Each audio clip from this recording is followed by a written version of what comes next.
Hello student, बहुत बहुत स्वागत है डीके सर क्लासेस में। उम्मीद है कि स्वस्थ होंगे, मस्त होंगे और तैयारी एकदम जबरदस्त चल रही होगी। जितने भी प्यारे बच्चे क्लास 12 के हैं बाबू और यूपी बोर्ड 2025 का पेपर देने जा रहे हो, तो आज की इस वीडियो में समझिए कि हिंदी से काफी मोस्ट इंपॉर्टेंट टॉपिक लेके आ चुके हैं।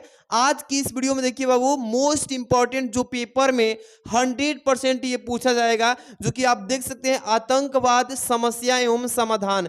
ये टॉपिक पे निबंध लिखने के लिए इस बार यानी कि 95% चांस है कि इसका पेपर में देखने को आपको मिलेगा। बहुत सारे बच्चे को दिक्कत होता है लिखने में, क्योंकि ये टॉपिक जो होता है थोड़ा हार्ड होता है। तो आज की इस वीडियो को अगर शुरू से अंत तक देख लेते हो तो मैं यहाँ पे ट्रिक भी बताऊंगा, क्योंकि ये जो टॉपिक है ये 9 नंबर की टॉपिक होती है और आप कैसे आसानी से 8 नंबर तक ला सकते हो। मतलब याद नहीं है तब, अगर याद है तो बिल्कुल 9 में 9 आज की इस वीडियो से क्लियर हो जाएगा। तो वीडियो को प्यारा सा लाइक कर देना, चैनल पे पहली बार हो तो सब्सक्राइब करके बेल आइकन प्रेस कर लो बाबू। और चलिए सबसे पहले यहाँ पे एक मोस्ट इंपॉर्टेंट चीज बताते हैं, ध्यान से देखना प्यारे बच्चों। क्लास 12 के बच्चों के लिए टॉप 5 यानी कि टॉप 5 वायरल निबंध।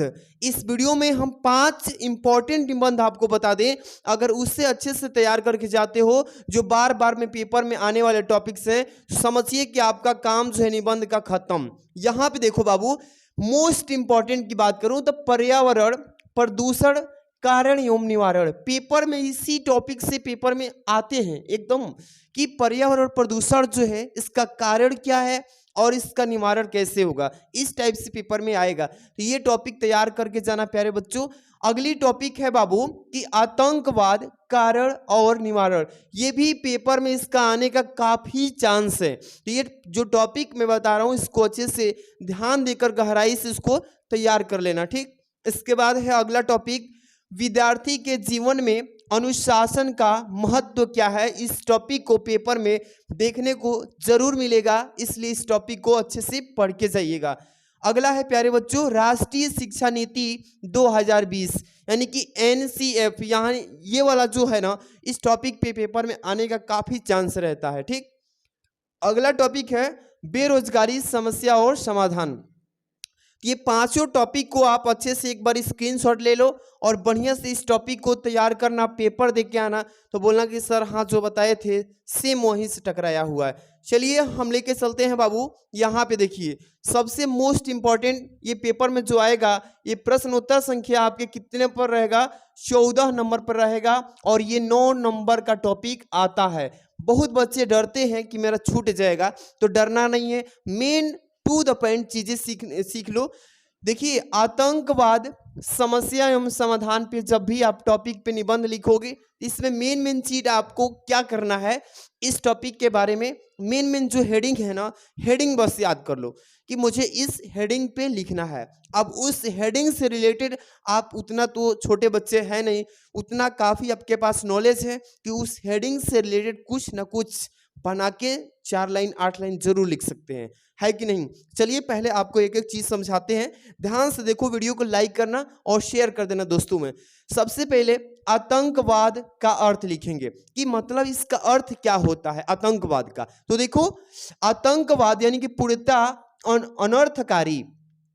अनर्थकारी होते हुए भी अर्थ रूप से यानी कि अर्थ से भरी कद का, यानी कि जो ये है ये भारी कद का है, जिसे यानी कि छात्रवाद, जातिवाद और देखिए मजहमवाद और संप्रदायवाद का बड़ा भाई कहा जाता है, यानी कहा जा सकता है। देख रहे हो ना आतंकवाद का समस्या, अर्थ ये लिखेंगे। इसका आगे लिखेंगे, तात्पर्य यह है कि इन सभी वादों का यानी कि विभीषव, ठीक है बाबू, रूप आतंकवाद है। इसका जो बड़ा रूप है वो क्या है, आतंकवाद है।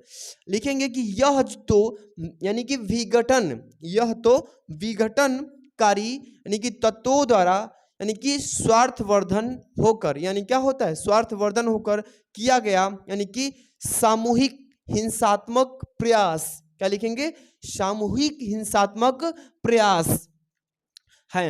अब देखिए बाबू इसमें लिखेंगे जिसे राष्ट्रद्रोह के प्रति राग और देशभक्ति के क्या है प्यारे बच्चों, देशभक्ति के प्रति यानी कि देश भाव मुख्य रूप से क्या है रहता है। तो आपको टू द पॉइंट लिखना है। अगर समझिए कि सेम यही नहीं लिखना है, आप जब भी लिखिएगा आतंकवाद का जब अर्थ हेडिंग डालेंगे तो इसी से रिलेटेड कुछ अपने दिमाग में जो आइडिया आएगा वही चीज लिखना है, ये ट्रिक। तो बस हेडिंग तैयार करो अच्छे से और उसी से रिलेटेड आप अच्छे से इसमें लिखते जाओ।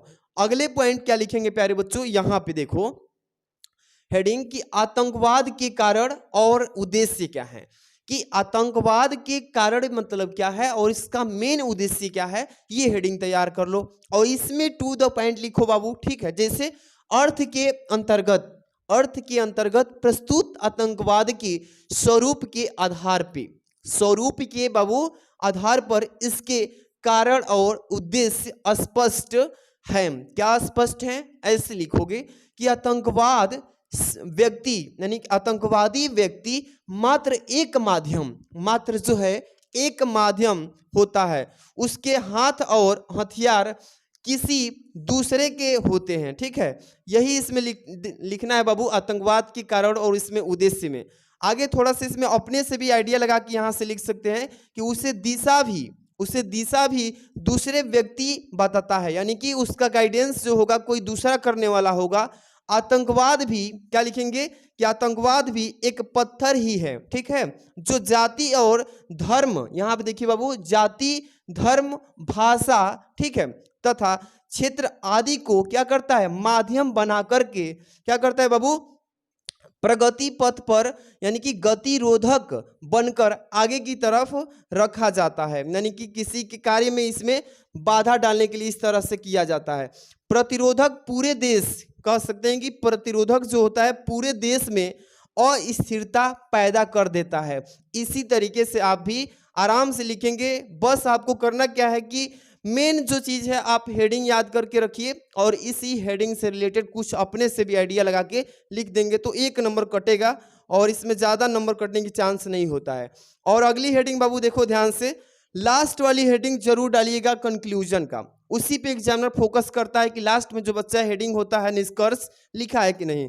अगली हेडिंग देखिए, पहले भारत में आतंकवाद क्या है, इस हेडिंग को डाल लीजिएगा और लिखेंगे इसमें कि आतंकवाद की आग, यानी कि लिखेंगे आग से सर्वाधिक पीड़ित, यानी कि आतंकवाद की आग से सर्वाधिक मतलब सबसे अधिक पीड़ित देश जो है वह भारत है, ठीक है।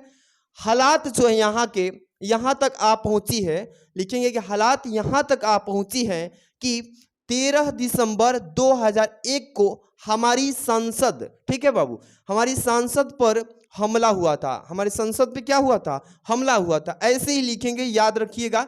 इसमें पाकिस्तानी खुफिया एजेंसी IFI, देखिए बाबू IS है बाबू, यहाँ पे ISI के हाथ होने की पुष्टि हुई है, ठीक है। इस तरीके से लिखिएगा।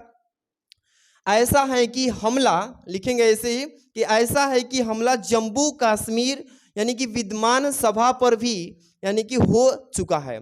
ये इसी घटना को इसमें लिखेंगे, ठीक है। भारत में आतंकवाद के बारे में ऐसे ही चीज जो हमला हुआ उसको लिखेंगे। हमारे भारत में आतंकवाद लिखेंगे का सिर यानी कि दिनों ही दिन उठता जा रहा है, यानी कि समस्या इसका और भी गंभीर होता जा रहा है, लिखेंगे ऐसे भी। आतंकवाद की लगी आग में लिखेंगे वर्षों से जल रहे पंजाब की अभी पीड़ा, लिखेंगे पंजाब की पीड़ा अभी यानी कि शांत भी नहीं हुई थी कि भारत का जो है एक कोना यानी कश्मीर कराह उठा। और आगे इसमें और लिखेंगे कि और कहने लगा कि यहाँ पे थोड़ा सा ऊपर कर देते हैं बाबू, देखिए कि मुझ पर मेरे अपनों के ही खंजर यानी कि भोंके जा रहे हैं। इसी तरीके से जो घटना घटित हुआ है वही चीज इस हेडिंग में लिख के आराम से लिख लेंगे। आप कहानी की तरह इस चीज को याद कर लीजिए, पेपर में एकदम ऐसे ही लिख देना, ठीक है। ज्यादा इस पे सोचना नहीं है, कहानी की तरह पढ़ लो और याद कर लो। अगली हेडिंग बाबू देखो, यहाँ पे लिखेंगे क्या कि आतंकवाद के अंत का उपाय, यानी कि आतंकवाद को कैसे खत्म किया जाए इसके बारे में आपको लास्ट में हेडिंग लगा के लिख देना है। जैसे लिखेंगे प्यारे बच्चों कि आतंकवाद के अंत, ठीक है, आतंकवाद के अंत के लिए हमें युद्ध स्तर पर जूझना पड़ेगा। क्या करना पड़ेगा? युद्ध करना पड़ेगा और उसी स्तर पे हमें जाना पड़ेगा। आज यानी कि सद्भावना के प्रसार की आवश्यकता है। युवा पीढ़ी जो है हमारे देश में, युवा पीढ़ी जो यानी कि यहाँ पे देखिए बाबू, भटकाव के रास्ते पर ही है। यानी कि हमारा जो युवा पीढ़ी है वो आज भी भटक रहा है। इस तरीके से लिखते जाएंगे इसमें, और उन्हें लिखेंगे कि और उन्हें विश्वास में यानी कि लिया जाए और उसमें देशभक्ति की भावना का यहाँ पे क्या किया जाए? प्रचार प्रसार किया जाए। यानी कि आतंकवादियों से किसी प्रकार, यहाँ पे देखिए बाबू, आतंकवादियों से किसी प्रकार समझौता राष्ट्र के लिए घातक सिद्ध होगा। ठीक है, इसलिए वहां पे समझौता नहीं करना है। इसी चीज को इसमें लिख देना है बस। आगे देखिए थोड़ा सा, आतंकवाद के यानी कि आश्रय दाता, ठीक है, आश्रय दाता पर ही, बस इतना लिख लीजिएगा। इसमें थोड़ा क्लियर नहीं आया है, लेकिन आप लोग को मैं आइडिया बता देता हूं कि कोई भी बस हेडिंग याद कर लीजिए, उसी से रिलेटेड बाबू आराम से अपने से भी बना के लिख देंगे तो 9 नंबर की जगह 8 नंबर आराम से मिल जाएगा। ठीक है, ये वाली थोड़ा सा और देख लीजिए। आश्रयदाता पर भी देशद्रोह का आरोप यानी कि लगाकर कहीं सजा दी जानी चाहिए। ठीक है, देशद्रोह का यहाँ पे आरोप लगाकर उसको क्या दी जानी चाहिए? सजा दी जानी चाहिए। ऐसे ही लिखना। समझौता सर कटा सकते हैं लेकिन सर झुका नहीं सकते। वही मतलब हम लोग बोल सकते हैं, लेकिन लिखा गया यहाँ पे देखिए एक बार और, यहाँ पे ध्यान से कि लेकिन सर, यहाँ पे देखिए बाबू का हुई दादा,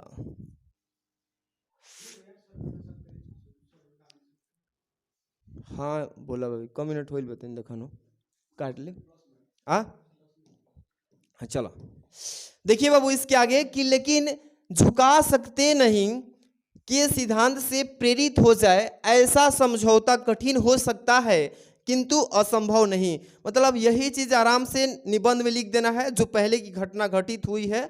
इसमें हेडिंग बस आप आराम से याद रखिएगा, और यही उपसंहार होता है लास्ट में। आप टू द पॉइंट ऐसे लिख दीजिएगा, काम कंप्लीट, और 9 नंबर मिल जाएगा। उपसंहार वाली हेडिंग डालिएगा, एग्जामिनर चेक करता है। जैसे लिखेंगे आतंकवाद और भारत क्रमशः मृत्यु और जीवन जैसे यानी कि एक दूसरे के सामने है। ठीक है, एक दूसरे के क्या है? सामने है। अतः प्रत्येक, लिखेंगे प्रत्येक जनता का उत्तरदायित्व है कि वह इसको क्या करे? समाप्त करने के लिए अंत तक संघर्ष करे। ठीक है, यदि हम चाहते हैं कि हम और हमारा भारत यानी कि शांतिमय रहे, यानी कि पूरी तरह से किसी भी देश पर ये ना मतलब कि हमला ना करे और कोई भी देश हमारे देश पर हमला ना करे, तो शांतिमय रहे, तो अहिंसा के पथ पर चले और अन्य बड़े देश की शांति प्रगति के पथ पर चले। ठीक है, जैसे और भी देश चलते हैं, और अन्य बड़े देश की शांति प्रगति के पथ पर चले, तो भारत के जन जन का यानी कि हर एक लोग का यही नैतिक कर्तव्य है कि वे आतंकवाद के विरुद्ध यानी कि आवाज उठाएं। जो हमारे साथ उल्टा है कर रहा है तो ऐसे ही हमें भी करना चाहिए। यही इसमें लिखना है बाबू। उपसंहार में मतलब निचोड़ लिखना है कि हमने आतंकवाद की समस्या और समाधान कैसे करेंगे। टू द पॉइंट लिखेंगे, बस ऐसे ही आराम से लिख लेंगे। ठीक है, तो इस तरीके से अगर अच्छे से लिखेंगे तो 9 नंबर आराम से मिल जाएगा।